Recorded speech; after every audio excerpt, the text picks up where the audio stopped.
B குரு சொந்தங்களுக்கு வணக்கம். இன்னைக்கு நேர்காணல நம்மளோட இணைந்திருப்பவர் புவிசார் அரசியல் விமர்சகரும் பி குருஸ் நிறுவனத்தின் தலைவருமான திரு ஸ்ரீ ஐயர் அவர்கள். ஜி நமஸ்தே. நமஸ்காரம், எப்படி இருக்கீங்க? நல்லா இருக்கேன் ஜி, நீங்க எப்படி இருக்கீங்க? நான் நல்லா இருக்கேன் கார்த்திக். இங்க நாங்க ஹீட் வேவ், இன்னொன்னு மோடி வேவ் அப்படின்னு சொல்லிட்டு இங்க தேர்தல் பரப்புரையில இருக்கிறப்ப அங்க அமெரிக்க மாகாணம், குறிப்பா அந்த யூனிவர்சிட்டியில போராட்டங்கள் வெடிச்சிட்டு இருக்கிறத பாக்குறோம். ஸ்டார்டிங் கொலம்பியா யூனிவர்சிட்டியில ஆரம்பிச்சது, இன்னைக்கு பல யூனிவர்சிட்டியில ஆரம்பிச்சதா நம்ம பாக்குறோம். இப்ப எத்தனை இடத்துல இந்த போராட்டம், குறிப்பா ஆன்டி இஸ்ரேல் போ பாலஸ்தீன் குரூப், அந்த போராட்டம் எத்தனை யூனிவர்சிட்டியில இப்ப பரவி இருக்கு? கார்த்திக், ஒண்ணுத்துல ஆரம்பிச்சு இப்ப கிட்டத்தட்ட 100க்கு வந்துடுத்துங்க. கிட்டத்தட்ட 100 யூனிவர்சிட்டியில நடந்துட்டு இருக்கு. எல்லா யூனிவர்சிட்டிலையும் சேதாரமோ இல்ல ஒரு பெரிய போராட்டமா நடக்கல. குறிப்பிட்ட சில யூனிவர்சிட்டிஸ்லாம் அது கொஞ்சம் பெருசாகி பகிரங்கமா பூகோபமா பெருசா இருக்கு.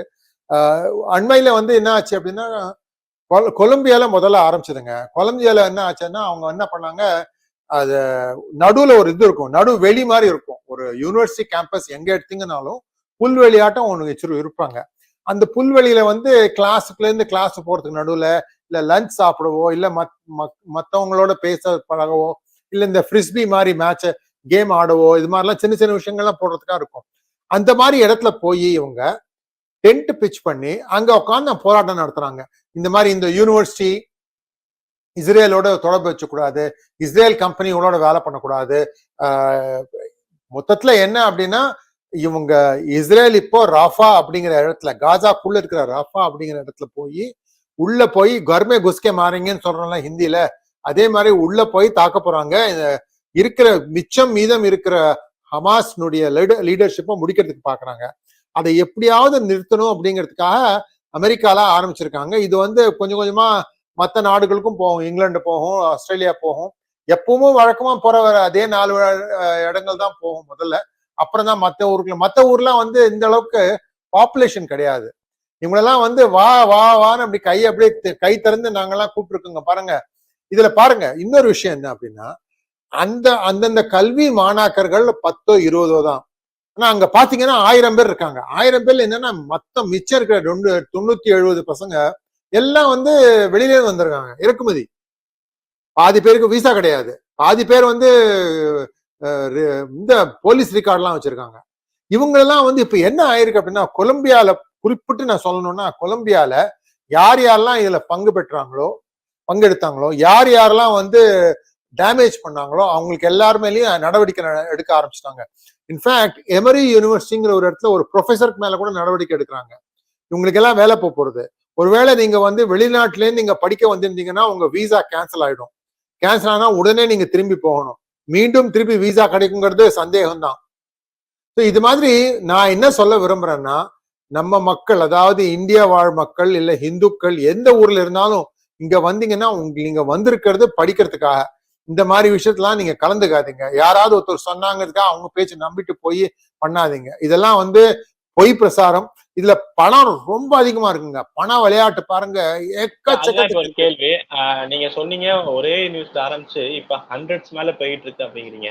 சோ இதுக்கு பின்னாடி யார் இருக்கா? ஏன்னா இப்படி டக்குன்னு ஒரு தீயா பரவதுக்கான வாய்ப்புகள் இல்ல. இதுக்கு பின்னாடி யார் இருக்கா? எவ்வளவு பணம் புழங்குது? பணம் ஒரு தோராயமா நாளைக்கு காலையில 6 மணிக்கு, இது எப்ப வெளியாகும் தெரியாது, நாளைக்கு காலையில 6 மணி இந்தியா டைம் ஆங்கிலத்துல நாங்க ஒரு 12 ஆர்கனைசேஷன், அவங்க பேரு, யாரு, ஊரு, என்ன பண்றாங்க, எப்படி பண்றாங்க, எல்லா விவரங்களோட வரப்போறோம். அதை நீங்க கண்டிப்பா அதை பார்க்கணும். மேலோட்டமா நான் உங்களுக்கு சொல்றேன், $15 மில்லியன் கொடுத்துருக்காங்க. யாரு கொடுத்துருக்காங்க அப்படின்னா, 2 பெரிய பெரிய பண முதலைகள். ஒன்று ஜார்ஜ் சோரோஸ், அண்ணன் சோரோஸ், அப்படியே அவர் தான கர்ணராச்சே பணம் இதெல்லாம் கொடுத்துருவாரு. 2வது ராக்கஃபெல்லர் ஸ்டாண்டர்ட் ஆயில்னு பெட்ரோலியம் அந்த காலத்துல, அதுலதான் அவங்க காசு பண்ணி ரொம்ப பெரிய பணக்காரங்க, பரம்பரை பணக்காரங்க. உங்களுக்கு நீங்க வாஷிங்டனில் திருமணம்னு ஒரு புத்தகம் எழுதினார் சாவி, நீங்க பாத்தீங்களா ஞாபகம் இருக்கா இல்ல? அதுல வர கேரக்டர் தான் ராக்கஃபெல்லர். ஏன்னா அந்த இதுல வர்றதுன்னா, ஆமா, அவங்க அதுல என்ன சொல்லுவாருன்னா, இந்த ராக்கஃபெல்லர் மாமி அவங்க கல்யாணம் பண்ண இந்திய திருமணம் நான் பார்க்கணும்னு ஆசையை வெளிப்படுத்துவாங்க. சரி அப்படின்னு ஒரு கல்யாணம் இந்தியாவில நடக்க வேண்டியது அப்படியே எங்கேருந்து ஏற்றுமதி ஆகி வாஷிங்டன்ல போய் ஒவ்வொருத்தரா எல்லாம் அந்த சடங்குகள் எல்லாம் ரொம்ப இன்ட்ரெஸ்டிங்கா எடுத்துட்டு போனாரு சாவி. நல்லா இருந்தது. அது ரொம்ப இன்ட்ரெஸ்டிங்கா இருக்கும் அது வாஷிங்டன்ல திருமணம். ஸோ எனிவே, ஸோ இந்த ராக்கஃபெல்லர் குடும்பமும் நிறைய கணிசமான தொகை கொடுத்துருக்கு. இதை தவிர வந்து எல்லா கேம்பஸ்லயுமே பாத்தீங்கன்னா கத்தார் $3 பில்லியன் கொடுத்துருக்காங்க யூஎஸ் கேம்பஸஸ்க்கு. பாகிஸ்தான் $6 மில்லியன் கொடுத்தான். இவனுக்கே அன்னக்காவடி. இவன் வந்து யூனிவர்சிட்டி கேம்பஸுக்கு $6 மில்லியன் நங்கோடி கொடுத்துருக்காங்க. ஸோ இந்த நங்கோடிக்கு என்ன விஷயம்? நங்கோடிக்கு என்ன விஷயம்னா, எங்க ஊர் மக்கள்லாம் வந்து ப்ரொடெஸ்ட் பண்ணுவாங்க, அப்ப கொஞ்சம் கண்டுக்காம இருங்க அப்படின்னு. இந்த கண்டுக்காம இருங்க சின்னதா இருக்கச்ச வந்து உடனே நறுக்கிடணும். அதை கொஞ்சம் பெருக விட்டீங்கன்னு வச்சுக்கோங்களேன், அது வந்து கம்ப்ளீட்டா ஒரு அவுட் ஆஃப் கண்ட்ரோல் ஆயிடும். உதாரணத்துக்கு நான் சொல்றேன், கொலம்பியா ஒரு பக்கம் வைக்கலாம். கொலம்பியா நடவடிக்கை ஓரளவுக்கு தணிஞ்சிருக்காங்க. UCLA ஆப்போசிட் சைடு மேற்கு பகுதி எல்ஏல, லாஸ் ஏஞ்சல்ஸ்ல UCLA பயங்கர போராட்டம். இன்னைக்கு காலையில 3 மணிக்கு, விடிகார்த்தால 3 மணிக்கு தான் எல்லாரையும் கிளியர் பண்றாங்க. அங்க என்ன ஆச்சு அப்படின்னா, யூதர்களை சப்போர்ட் செய்யும் மக்கள் அவங்கள வந்து திரண்டு வந்து அடிச்சிருக்காங்க. எத்தனை நாள் சும்மா உட்கார்ந்து இருந்திருப்பீங்க? வயலன்ஸ் பிரேக் ஆயிருக்காங்க. ஆமா ஆமா, இது முந்தான ராத்திரி ஆயிருக்காது. என்ன பண்ணாங்க, சரி நீங்க இது முதல்ல என்ன பண்ண, முதல்ல இந்த பாலஸ்தீன மக்கள்லாம் சப்போர்ட்கான ஆரம்பிச்சாங்க. அதை வந்து கவுண்டர் பண்றதுக்கு என்ன பண்ணாங்க, ஒரு பெரிய ஜைஜான்டிக் ஸ்கிரீன், பெரிய ஸ்கிரீன், மாபெரும் ஸ்கிரீன், எங்க போராட்டம் நடக்குதோ அதுக்கு எடுத்தாப்புல முன்னால வச்சு இந்த ஹமாஸ் மக்கள்லாம் அக்டோபர் 7ஆம் தேதி பண்ண அட்டூழியங்கள்ல பெருமிதமா அவங்க வந்து பெருசா போட்டுனாங்க. பாரு, இந்த குழந்தை எப்படி கொலை பண்ண, நான் இது எப்படி பண்ணேன் அப்படின்னு. அந்த வீடியோ எல்லாம் சேகரிச்சு அதை லூப்ல போட்டு காட்டிட்டு இருந்தாங்க எல்லாருக்கும். நீ எதுக்காக நீ வந்து சண்டை போடுறியோ, நீ பண்ண பௌஷ பாரு அப்படிங்கிற மாதிரி. இது ஆப்போனன்ட் சைடு, அதாவது ஆப்போனன்ட் சைடு. ஆமா, அவங்க இந்த மாதிரி வீடியோஸ் போட ஆரம்பிச்சிட்டாங்க. அது ஓடிட்டு இருந்தது. சோ அதுக்கப்புறமும் கொஞ்சம் கைகலப்பாயிருக்கு. இப்ப மொத்தத்துல என்ன ஆச்சு அப்படின்னா, முந்தானே ராத்திரி ஒரு 4 மணி நேரமும் அடிச்சிருக்காங்க. இவங்களும் அடிச்சிருக்காங்க, அவங்களும் அடிச்சிருக்காங்க. சோ அதுக்கப்புறம் தான் போலீஸ் உள்ள வந்திருக்கு. போலீஸ் வந்து ஓரளவுக்கு வந்து கட்டுப்படுத்திருக்கு. ஆனா இங்க இன்னைக்கு கார்த்தால 3 மணிக்கு அவங்க ஓகே, இன்னொன்னு சொல்லணும், இதெல்லாம் ஆடி ஆன உடனே அவங்க எதிர்பார்க்கல இது மாதிரி யூதர்களை சப்போர்ட் பண்ணவங்க வந்து திருப்பி அடிப்பாங்க அப்படின்னு.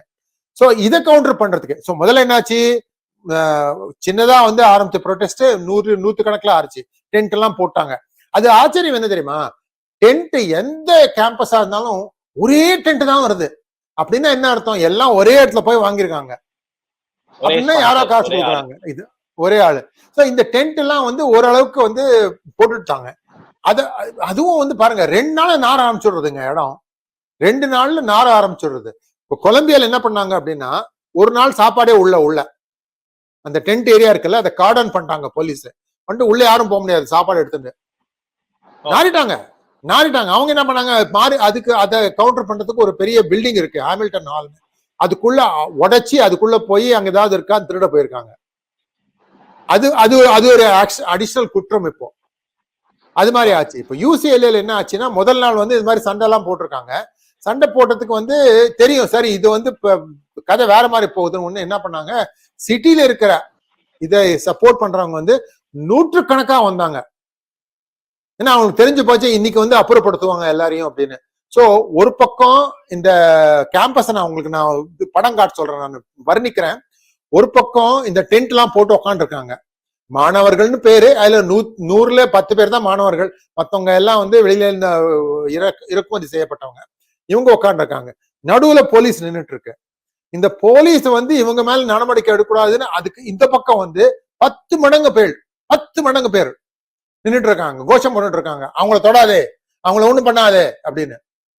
சோ இதை வந்து டிபெண்ட் பண்றதுக்கு என்ன பண்ணாங்க, போலீஸ் வந்து நடவடிக்கை எடுத்து உள்ள அது கண்ட்ரோல் ஆச்சு. ஆனா அங்க இருக்கிறவங்க நிறைய பேர் இருக்கிறதுனால இந்த பக்கம் ஒன்னும் நடவடிக்கை எடுக்க முடியல. ராத்திரி ஆக வெளியில ஒரு விஷயம் என்ன தெரியுமா, கால வேலையில கொளுத்தும் கார்த்திக், மாலை சூரியன் இதுவான உடனே அஸ்தமிச்ச உடனே திடீர்னு குளிர ஆரம்பிச்சிடும். நீங்க வந்து இந்த மாதிரி ஷர்ட் எல்லாம் போட்டீங்கன்னா தாங்க முடியாது. இயற்கையே ஒரு இது கொடுத்துடுறது. அவங்க எல்லாம் வீடு போயிருக்காங்க. ஒரு காலகட்டத்துக்கு பின்னால அது வந்து அங்க இது பண்ண முடியாது, சோ தாங்க முடியாது குளிர். சோ எல்லாம் போயிட்டாங்க. 3 மணிக்கு காலையில எழுந்து எல்லாத்தையும் அப்புறப்படுத்திட்டாங்க. இப்ப இதுலயும் பாருங்க, ஏன்னா இப்ப அமெரிக்கா இந்த மாதிரி இருந்தா இந்த ஸ்டூடெண்ட்ஸ் லிபரேஷன் இந்த மாதிரி ஸ்டூடெண்ட்ஸ் போராட்டங்கள்லாம் வந்து சோகால் லிபரல்ஸ் அமெரிக்கால வந்து அவ்வளவுக்கு ஆக்ஷன் எடுக்க மாட்டாங்க அப்படிங்கிற போய் இப்ப பிரசன்ட் கவர்மெண்ட் வந்து எந்த மாதிரியான ஆக்ஷன்ஸ் எடுக்க ஆரம்பிச்சிருக்காங்க? இப்போ கவர்மெண்ட் ஒண்ணு சொல்லாம இருக்காங்க, வாய் மூடி மௌனி ஆயிட்டாரு பைடன், இத பத்தி வாய் திறக்கல. சோ அந்தந்த அந்தந்த கேம்பஸ்க்குன்னு ஒரு இருக்குங்க, கேம்பஸ்க்குள்ளே போலீஸும் இருக்கும். ஆனா அவங்க வந்து இந்த மாதிரி அதிரடி நடவடிக்கைலாம் எடுக்க மாட்டாங்க. ஒரு கேம்பஸ்னுடைய மெயின் ஆபீசர் எக்ஸிகியூட்டிவ், அதாவது சேர்மனா இருக்கலாம், பிரசிடென்டா இருக்கலாம், அவங்க என்ன பண்ணுவாங்க, கைய மீறி போயிட்டு இருக்கு பிரச்சனை, லோக்கல் போலீஸை கூப்பிடுவாங்க. லோக்கல் போலீஸ் வந்து எல்லாம் வந்து கிளியர் பண்ணி அப்புறப்படுத்தி எல்லாம் பண்ணிடுவாங்க. அதுக்கப்புறம் என்ன ஆகும் அப்படின்னா, ஓரளவுக்கு செக்ஸ் எல்லாம் இருக்கும், உள்ள யார் வராங்க வெளில யார் போறாங்க. ஒரு கல்லூரி அப்படிங்கிறது, பல்கலைக்கழகம் அப்படிங்கிறது வந்து எல்லாரும் கற்றுக்கொள்ள வேண்டிய இடம். அங்க வந்து யாருக்குமே என்ன வேணாலும் எப்ப வேணாலும் போகலாம். இப்போ உதாரணத்துக்கு நீங்களும் நானும் கூட யூசிஎல்ஏக்குள்ள ஒரு லைப்ரரி இருக்குன்னு வச்சுக்கோங்களேன், லைப்ரரியில போய் நீங்க படிச்சுட்டு வரலாம் காலையில, அதுல ஒன்றும் தடை கிடையாது. அது மாதிரி இருந்ததெல்லாம் இப்ப என்ன ஆகும் தெரியுமா, இது மாதிரி இஷ்டத்துக்கு வந்து டிஸ்டர்ப் பண்றாங்க அப்படிங்கிறதுக்காக உள்ள யார் வராங்க, எதுக்காக வர, ரெஸ்ட்ரிக்ஷன்ஸ் வரும், எதுக்காக போற, எத்தனை நாள் இருக்கு போற, இது மாதிரிலாம் நிறைய ரெஸ்ட்ரிக்ஷன்ஸ் வர ஆரம்பிச்சிடும் இப்போ. ஸோ இது இது இது இப்போ எல்லையில கொஞ்சம் ஓரளவுக்கு கண்ட்ரோல் ஆயிருக்கு, பட் மற்ற இடத்துல வந்து நிறைய ஆரம்பிச்சிருக்கு. இது எங்க போய் முடியும்னு தெரியல. கிட்டத்தட்ட நான் நினைக்கிறேன் ஒரு 2 மாதங்கள் இழுக்கும்னு நினைக்கிறேன். ஒவ்வொரு நாளும் ஒவ்வொரு மாதிரி திடுக்கிடும் சம்பவங்கள் வந்து நடக்கும். இப்ப இதே மாதிரி இப்ப யூரோப்ல நம்ம பார்த்திருப்போம், யூகேல அங்கெல்லாம் தொடர்ந்து இதே மாதிரி போராட்டங்கள் இப்ப ஸ்ப்ரெட் ஆகிட்டு இருக்கு. பட் இந்த போராட்டம் இந்தியால நடத்துறதுக்கான வாய்ப்புகள் இருக்கா? அதுக்கான பிரச்சனைகள் ஏதாவது நீங்க சொல்ற அந்த ஏன்னா சோரோஸ் அவர்கள் வந்து நிறைய இது வந்து இந்தியால தலையிட்டு இருக்காரு. சோ அதுக்கான வாய்ப்புகள் இந்தியால இதே மாதிரி ஆன்டி இஸ்ரேலான ப்ரொடெஸ்ட்கான வரதுக்கான வாய்ப்புகள் இருக்கா? கம்மின்னு நினைக்கிறேன். ஏன் தெரியுமா, நான் இதுக்கு வந்து ஒரு பானை சோறுக்கு ஒரு சோறு பதங்கிற மாதிரி இப்ப 2வது தடவை மீண்டும் இது ஆரம்பிச்சாங்க. காஷ்மீர் இந்த ஃபார்மர்ஸ் ப்ரொடெஸ்ட் ஆரம்பிச்சாங்களா, அது ஏன் பிசு பிசு போச்சு? ஏன்னா உள்ள வர பணத்தை நிறுத்திட்டாங்க. பணத்தை நிறுத்திட்டீங்கன்னா பணத்தட்டுப்பாடு, பணம் நின்றுதுன்னா எல்லாமே நின்றுடும் அதுக்கப்புறம். அதுதான் இந்தியா பண்ணிட்டு இருக்கு. இப்ப எங்க கிட்ட யுஎஸ்ல என்ன பிரச்சனை அப்படின்னு கேட்டீங்கன்னா, சோரோஸ் ஒரு அமெரிக்க பிரஜை, அவர் வந்து நான் என்னுடைய பணத்தை நான் நங்கோடியா கொடுக்குறேன் இந்த ஆர்கனைசேஷனுக்கு, அது நீ யாரு நிறுத்துறது அப்படின்னு. இது கோர்ட் உள்ள வந்து கேஸ் போட்டு ஒரு பெரிய கேஸ் ஆரம்பிச்சிருக்கு, இப்ப தொடங்கியிருக்காங்க. இந்த போராட்டம் நடத்த 2 ஆர்கனைசேஷன் மேல கேஸ் ஆரம்பிச்சிருக்கு. இது வந்து ஒரு பெரும் விதத்துல போய் இந்த நான் என்ன நினைக்கிறேன் அப்படின்னா, இந்த கேஸ் தீர்ப்பானதுக்கு அப்புறம் இந்த மாதிரி சில விட்டேத்தியான ஆர்கனைசேஷன்ஸ் பேர் ஒண்ணு செய்யறது ஒண்ணு, இது மாதிரி பண்றதுலாம் வந்து கட்டுப்பாடுல கொண்டு வந்து எல்லாத்தையும் நறுக்கிடுவாங்கன்னு தான் நினைக்கிறேன். யுஎஸ்ல வந்து ஓரளவுக்கு மிஞ்சி போச்சுன்னு வச்சுக்கோங்களேன், அதுக்கப்புறம் எல்லாம் ஒட்ட நறுக்கிடுவாங்க, விட மாட்டாங்க. இப்ப இந்தியன் ஸ்டூடெண்ட்ஸ் அதுல பார்ட்டிசிபேஷன் எப்படி இருக்கு? ஏன்னா நீங்க சொல்ற மாதிரி பாத்தீங்கன்னா விசா வந்து உடனே ரத்து பண்ணிடுறாங்க, உடனே கிளம்பணும் அப்படிங்கிறப்ப இந்தியன் ஸ்டூடெண்ட்ஸ் அதுல பார்ட்டிசிபேட் பண்ணிருக்காங்களா? இந்தியன் கவர்மெண்ட் இருந்து ஸ்டூடெண்ட்ஸ்க்கு ஏதாவது அட்வைஸ் கொடுக்கப்பட்டிருக்கா? இந்தியன் ஸ்டூடெண்ட்ஸ் வந்து அதிகமா பார்ட்டிசிபேட் பண்ண மாதிரி தெரியலைங்க. ஒரே ஒரு பொண்ணு மாட்டிக்கிட்டாங்க, அந்த பொண்ணை வந்து திருப்பி வீட்டுக்கு அனுப்பிச்சிட்டு இருக்காங்க. அந்த பொண்ணுடைய கரியர் கொஞ்சம் பிரச்சனை தான், இது பண்ணிக்க கூடாது. அவங்க என்ன சொல்றாங்கன்னா, அவங்களுடைய பிறந்த வம்சாவளின்னு சொல்லிட்டு இருந்தாங்களே அவங்களா? ஆமா ஆமாமா ஆமா ஆமா. இது வந்து மிகவும் வருத்தத்தக்க ஒரு விஷயம். ஏன்னா வீட்டுல இருந்து பணத்தை வந்து நகையெல்லாம் வித்து நிறைய பேர் பசங்களை வந்து வெளிநாட்டுக்கு அனுப்புறாங்க படிக்கிறதுக்கு, அது எதிர்காலம் நல்லா இருக்கும் அப்படின்னு. ஆக்சுவலி இந்தியாலே எதிர்காலம் நல்லா இருக்கு. இது வந்து ஆனா இனிவே அது அவங்கவுங்க இஷ்டம், அவங்கவுங்க விருப்பம். நான் என்ன சொல்றேன் அப்படின்னா, பசங்களுக்கு வந்து அறிவுரை என்னன்னா, நீங்க அங்க வந்திருக்கிறது படிக்கிறதுக்காக. நீங்க வந்து இங்க போராட்டம் நடத்துறதுனால அங்க ஒண்ணும் மாற போறது இல்லை. யார் அடிக்கிறாங்களோ யார் அடிப்பாங்களோ எல்லாம் நடக்கதான் செய்யும். இது வந்து அனாவசியமா இதெல்லாம் நீங்க ஈடுபடாதீங்க. நீங்க வந்திருக்கிறது படிக்கிறதுக்கு, ஞானம் பெறறதுக்கு. எவ்வளவு சீக்கிரமா எவ்வளவு நல்லா பண்ண முடியுமோ அதை பண்ணிட்டு அதுக்கப்புறம் நீங்க அடுத்த வேலை என்ன பண்றது, உங்களுடைய எதிர்காலத்தை பிரகாசமாக்கி கொள்ளுங்கள். இதுல எல்லாம் தலையிடாதீங்க, அதுதான் நான் சொல்லுவேன். ஃபைனலா இது எப்படி போகும்னு நினைக்கிறீங்க? ஏன்னா இப்ப 100 இது பரவி இருக்கு அப்படிங்கிறப்ப ஈக்குவலா வந்து போலீஸும் இப்ப ஆக்ஷன் எடுக்க ஆரம்பிச்சிட்டாங்க. சோ ஃபைனல் ஸ்டேஜா இது எப்படி போக முடியறதுக்கான வாய்ப்புகள் இருக்கு? இது வந்து பாருங்க, ஓரளவுக்கு இந்த பண தட்டுப்பாடை நிறுத்திட்டான்னு வச்சுக்கோங்களேன், எல்லாமே சரியாயிடும் அதுக்கப்புறம். இப்ப என்ன நடக்குது அப்படின்னா, இந்த $15 மில்லியன் சொன்னேன்ல, அது வந்து வாரி வழங்கியிருக்காங்க. இது வெளியில இருந்து வந்த ப்ரொடெஸ்டர்ஸ் எல்லாம் இருக்காங்கல்ல, 8 மணி நேரத்துக்கு 1 மணி நேரத்துக்கு $400. $400 $1 80 ரூபா, 100 ரூபான்னு வச்சுக்கலாம். 1 மணி நேரம் நீங்க ப்ரொடெஸ்ட் பண்ணீங்கன்னா ஹீரோ உங்களுக்கு ஹீரோயின்ஸ்க்கு வந்து நடிக்கிறதுக்கு நேரத்துல காசு வாங்குற மாதிரி இருக்குது. ஆமா, அது அந்த அளவுக்கு பணம் விளையாடு இருக்குங்க இங்க. அதனாலதான் வந்து இத்தனை பேர் வந்திருக்காங்க.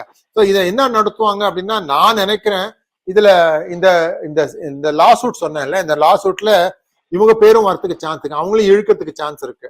அது மாதிரி ஏதாவது ஆச்சு தோத்துட்டாங்கன்னு வச்சுக்கோங்களேன், அதுக்கப்புறம் இதனால நிறைய விஷயங்கள் வரும். ஆனா இதனால ஒரு பிரச்சனை என்ன இருக்கு அப்படின்னா எப்படியாவது இந்தியர்களை இதுல இழுத்து விடணும்னு பாக்குறாங்க.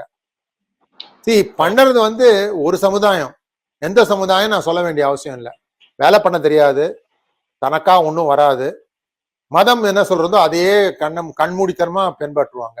இந்த மாதிரி விஷயங்கள் கொண்ட ஒரு ஒரு சமூகம் தான் இதெல்லாம் பண்றது.